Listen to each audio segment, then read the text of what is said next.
दोस्तों, आइए आपके बीच एक इमोशनल स्टोरी लेकर आए हैं। स्टोरी का शीर्षक है माँ। तो चलिए दोस्तों, आपको हम कहानी की तरफ ले चलते हैं।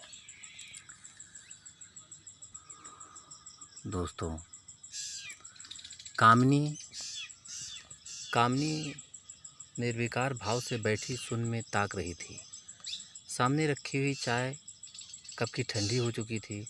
कल तक जिस घर में हंसी मजाक ठहाकों की आवाज़ें गूंजती थी, रसोई खुशबू से तर रहती थी। कहीं बेटी की साड़ियाँ बिखरी होती तो कहीं सलवार कमीज, कभी कौन सी फिल्म देखने जाना है इस पर भारी डिस्कशन होता, कभी अगली छुट्टियों की प्लानिंग। पर आज पूरे घर में गहरी चुप्पी थी। कामनी के कानों में अचानक बेटी और नातिन की आवाज़ गूंजने लगती है, पर नजरें उठाकर देखती तो साए साए करता उदास घर खाने को दौड़ रहा था। गहरा सन्नाटा पसरा हुआ था चारों ओर। ठीक कामनी के अंतर मन की तरह कामनी ने गहरी सांस ली और उठ खड़ी हुई। बालकनी में टहलते हुए कामनी ने नीचे देखा। बगीचे में खेलते हुए बच्चों को देखकर फिर स्वीटी की याद आ गई। एक हुक सी उठी भीतर से, जो उसकी आंखें भीगी गई। बिल्कुल नीरू पर गई है स्वीटी। हाँ, नीरू भी तो इतनी ही थी जब उसकी गोद में आई थी। वक्त पंख लगाए कैसे उड़ जाता है पता ही नहीं चलता। कामनी बालकनी में रखी आराम कुर्सी पर आंखें मूंदकर बैठ गई। क्या दीदी, आपने चाय भी नहीं ली? तबीयत तो ठीक है ना आपकी? रीमा ने कंधे पर हाथ रखते हुए अपनत्व से पूछा। आहा, बिल्कुल ठीक है कामनी, अचकता कर बोली। दूसरी चाय बना दूं दीदी? कामनी गहरी सोच में डूबी हुई थी। उसने कोई जवाब नहीं दिया। क्या बात है दीदी, लगता है आपको नीरू की याद आ रही है। रीमा बरसों से कामनी के पास काम करती थी, भरी भांत जानती थी कि उसके मन में क्या चल रहा है। अरे नहीं री, कामनी ने ज़बरदस्ती मुस्कुराने की प्रयास किया। बेटी तो होती है पराया धन।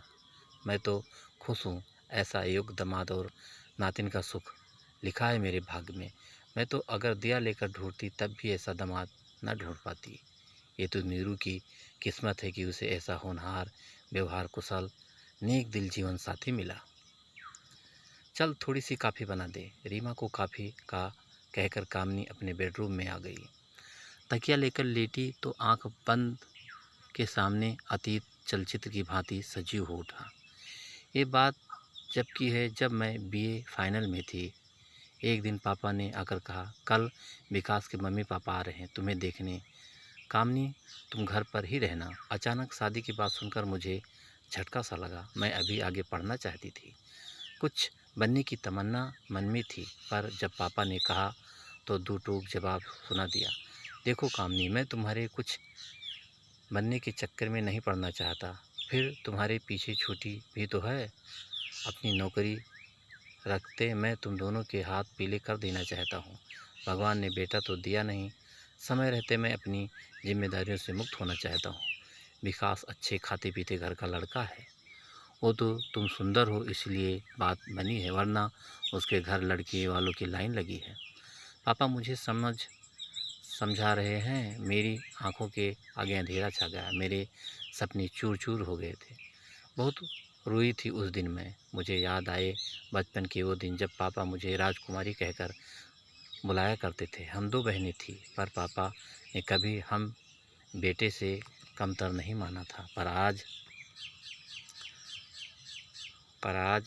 पापा अक्सर कहते थे, देखना मेरी होनहार बेटियां मेरा नाम दुनिया में रोशन करेंगी। मैं इन्हें आईएएस ऑफिसर बनाऊंगा। लाल बत्ती की गाड़ी में बैठकर जब ये आएंगी तो दुनिया देखती रह जाएगी। पर मम्मी के जाने के बाद पापा बिल्कुल बदल गए। हमेशा हंसते रहने वाले पापा का स्वभाव चिड़चिड़ा हो गया था। उन्हें अपनी जिम्मेदारियों से निर्वृत्त होने की भी बहुत जल्दी थी। उन्हें लगता कहीं मेरी भी अकस्मात मौत हो गई तो शायद वह भय उनके डिप्रेशन का कारण बन गया और वह ले गए हमारे तमाम सपनों को। मैंने और छोटी बहन दामिनी ने बहुत कोशिश की, फिर पापा को डिप्रेशन से बाहर नहीं निकाल पाए। अब तो घर में वही होता था जो पापा कह देते। जिस दिन विकास अपने मम्मी पापा के साथ मुझे देखने आए, उसी दिन मेरी और विकास की सगाई तय हो गई और परीक्षाएं खत्म होते ही विवाह। सब कुछ इतना आनंद फानन में हुआ कि सोचने समझने का मौका ही नहीं मिला। वैसे विकास मुझे भी पसंद आया। लंबा कद, गौरवर्ण और उसका शायराना अंदाज। अब मेरे सपनों में था विकास और सिर्फ विकास। मेरी पापा से सारी शिकायतें भी रफा दफा हो गई थी। मुझे विकास के इश्क हो गया था। सच, लड़कियां भी बड़ी अजीब होती है। उनकी ज़िंदगी में इश्क का मौसम आते हुए सब कुछ ड्रॉप कर देती हैं। सारे सपने, ख्वाहिशें, तमन्नाएं कर देती हैं प्रेम के हवाले। आई एम इन लव, इस एक वाक्य के सहारे वो सब कुछ छोड़कर उस शख्स के साथ उड़ जाती हैं, सपनों के रंगीन आसमान में, जिसे कल तक वो जानती तक नहीं थी। एक शख्स के मिलते ही नए सपने परवान चढ़ने लगते हैं। इंद्रधनुषी ख्वाहिशें नए सिरे से ज़िंदगी की फ़लसफ़ा तय करने लगती है। पूरी दुनिया को उसी नज़र से देखने लगती है जिन आँखों में उसे खुद के लिए प्यार दिखाई देता है। शादी के बाद ठीक ऐसा ही हाल मेरा था। विकास को देखकर दिन शुरू होता तो विकास की बाहों में रात। मैं वही पहनती जो विकास को पसंद था, वही करती जो विकास को पसंद है। मेरी सोच विचार सब पर विकास का कब्जा था।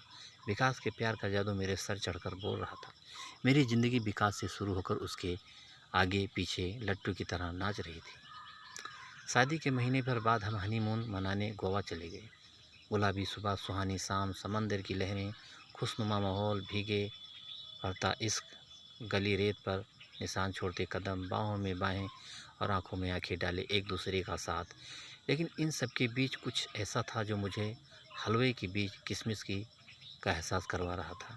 हनीमून के दौरान मैं समझ गई थी कि विकास को काफ़ी गुस्सा आता है। एक तरफ उसकी जिंदा दिली मन मोह लेती तो दूसरी तरफ उसका गुस्सा मेरे सारे अरमानों पर पानी फेर देता। बात बात पर रोकना टोकना विकास की आदत थी। पर मैं मनसा विकास का बर्ताव मेरे सामने बहुत से प्रश्न छोड़ रहे थे। पर किससे कहती, क्या कहती। 10 दिन गोवा में बिताकर हम इलाहाबाद लौट आए। धीरे धीरे मेरी समझ में आ गया था कि विकास जिद्दी, क्रोधी और गुस्सैल स्वभाव वाला मनमौजी इंसान था। उसके लिए वही सही था जो उसने कहा। किसी और की बात सुनना मानना उसे गंवारा नहीं था। मैं सब कुछ जान गई थी, पर मैंने सोचा मैं अपने प्यार से विकास की बुराइयों को अच्छाइयों में बदल दूंगी। बस इसी प्रयास में मैं उलझी चली गई। मेरा समझना विकास को हमेशा उपदेश ही लगता था। वो झल्लाकर चीख पड़ता। संयुक्त परिवार में मुझे सबके सामने बार बार अपमानित होना पड़ता था। मेरी टीस मेरी आंखों से पानी बहकर बरसती, पर इससे कहाँ कुछ बदलने वाला था। दीदी काफ़ी रीमा के लाइट जलाते हुए। बाहर गहरा अंधेरा हो गया था, ठीक मेरे जीवन में छाए अंधेरे की तरह। पर रात को ज्यों चंद्रमा आलोकित करता नीरू भी रोशनी बनकर आई थी मेरी ज़िंदगी में। काफ़ी पीते हुए यादों के पन्ने फिर फड़फड़ाने लगे थे मेरे सामने। शादी के 2 साल बाद विकास का तबादला दिल्ली हो गया। मैंने राहत की सांस ली। कम से कम सबके सामने जलील तो होना नहीं पड़ेगा। विकास की यादें यहाँ भी ज्यों की त्यों बनी हुई थी। हर बात, हर चीज़, मेल निकालना, चिल्लाना, अपनी टांग छोटी से छोटी और बड़ी से बड़ी बात पर ऊपर रखना उसके स्वभाव का हिस्सा था। मैं लाख कोशिश करती, पर विकास किसी परिवर्तन के लिए तैयार नहीं था। कभी कभी मेरा मन करता कि सब कुछ छोड़कर कहीं भाग जाऊं, कहीं दूर, बहुत दूर, पर कहाँ। ये ऐसा प्रश्न था जिसका जवाब नहीं था मेरे पास। परंपरा की बेड़ियों में जकड़ा मेरा मन डोली में आने वाली सिर्फ आरती पर ही वापस जाती है कि आगे कुछ सोच ही नहीं पाता। दिन, महीने, साल यूं गुजरते जा रहे थे। धक्का मुक्की करते हुए सांसें चल रही थी। मेरा मोम दिल पत्थर होता जा रहा था। मुझे सब कुछ सहने की आदत सी हो गई थी, फिर चाहे वह शब्दों की तीर हो या कुछ बोलने की एवज में मिलने वाला तमाचा।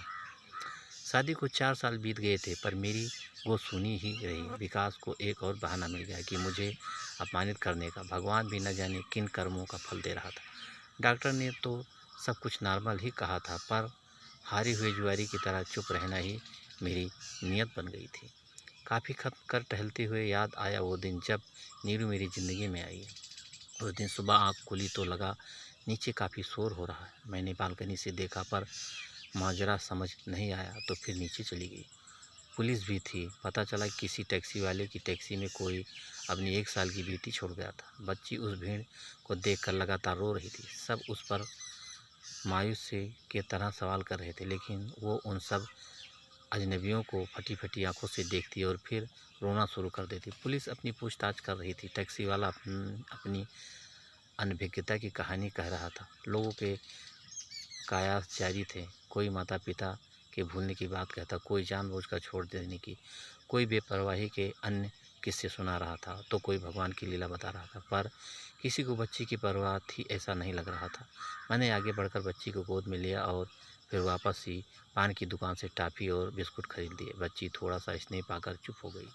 मेरी ममता मुझे मजबूर कर रही थी। मैं लगातार उसके सर पर हाथ फेरती रही। पुलिस ने अपनी कार्रवाई समाप्त की और मेरी गोद से बच्ची को लेने लगे।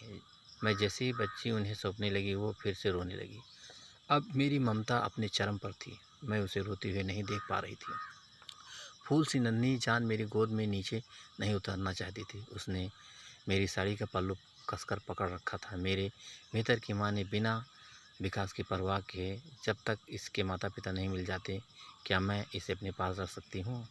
पुलिस वालों की तो जैसे बला टली। क्यों नहीं? जब इनके माँ बाप मिल जाएंगे, हम इन्हें ले जाएंगे। मेरा नाम पता नोट कर ले। पुलिस ने अपनी राह पकड़ी और मैंने अपनी। मैं बच्ची के सर पर हाथ फिराते, उससे बातें करते जब घर के दरवाजे पर पहुंची तो होश में आकर ठिठक गई। विकास दरवाजे पर ही खड़ा था। विकास ने बच्ची अपने माता पिता से बिछुड़ गई है, बुरी तरह से रो रही थी। तो मैंने किसी तरह थूक निकलते हुए मैंने कहा। विकास पाँव पटकते हुए भीतर चला गया। आने वाले तूफान का अंदाज़ा हो चुका था मुझे, पर अब क्या तीर तो तर्क से निकल चुका था। विकास पता नहीं क्या उजुल फुजुल करती पुलिस से मासूम के साथ, इसलिए इसे अपने साथ ले आई। क्यों, ठीक ही किया ना मैंने? कहते मेरी जुबान लड़खड़ा रही थी, बदन सूखे पत्ते की तरह काँप रहा था। हाँ हाँ, बड़ा पुण्य का काम किया। ना जात का, पात का, धर्म का, पता नहीं किसका पाप है। बाला ले आई गोद में उठाकर। घर पर ही पड़ा था, मैं पूछने तक की जहमत नहीं उठा पाई तुमने। बहुत चर्बी चढ़ने लग गई है आजकल, गुनगुनाते हुए विकास ऑफिस चला गया। 4 दिन तक लड़की के माँ बाप का कोई पता नहीं चला। विकास रोज़ मुझसे लड़ता, लड़की को पुलिस के हवाले करने की बात करता, फिर अनाथालय छोड़ने की रट लगाता, पर मुझे अपनी ममता की पुकार के आगे कुछ सुनाई नहीं दे रहा था। विकास की हर बात मैंने चुप्पी का ब्रह्मास्त्र रख दिया था। मेरी चुप्पी उसके गुस्से की ज्वाला में घी का काम कर रही थी। एक दिन मैंने हिम्मत करके विकास से पूछा, विकास क्यों ना हम इस बच्ची को गोद ले लें? प्लीज़ विकास, मना मत करना। बिफर गया था विकास मेरी बात सुनकर। जाने कितनी जली कटी सुनाई थी उसने मुझे, और फिर अपना फैसला सुनाते बोला, देखो कामनी, किसी और के पाप को मैं अपने गले की घंटी हरगिज़ नहीं बना सकता। मैं 3 दिन के लिए कंपनी के काम से बाहर जा रहा हूँ। जब तक वापस आऊँ तो ये पाप का लुड़सा मुझे यहाँ दिखाई नहीं देना चाहिए, वरना ऊपर से नीचे तक फेंक दूंगा। दहाड़ता हुआ विकास चला गया। भीतर तक काँप गई थी मैं। अजीब कसमकस थी। एक तरफ जिद्दी झगड़ालू पति था, तो दूसरी ओर थी फूल सी बच्ची जो मुझे मेरे वजूद का हिस्सा लग रही थी। बहुत उलझन भरे थे वो 3 दिन। मैं उस मासूम बच्ची को किसी भी कीमत पर खोना नहीं चाहती थी।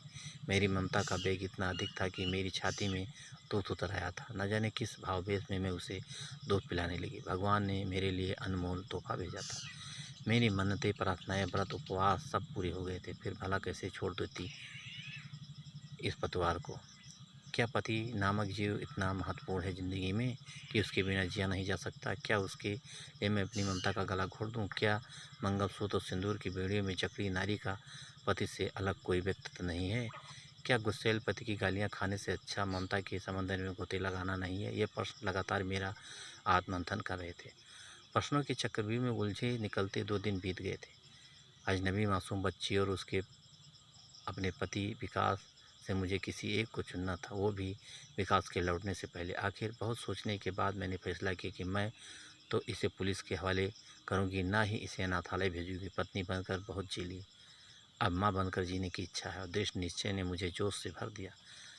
मैंने अपना सामना बांधा, जेवर और पैसे भी रख लिए। मैं जानती थी जब तक कोई अस्थाई इंतजाम और नौकरी नहीं मिलती, इन्हीं रुपयों से काम चलाना होगा। विकास के नाम मैंने एक छोटा सा खत छोड़ दिया।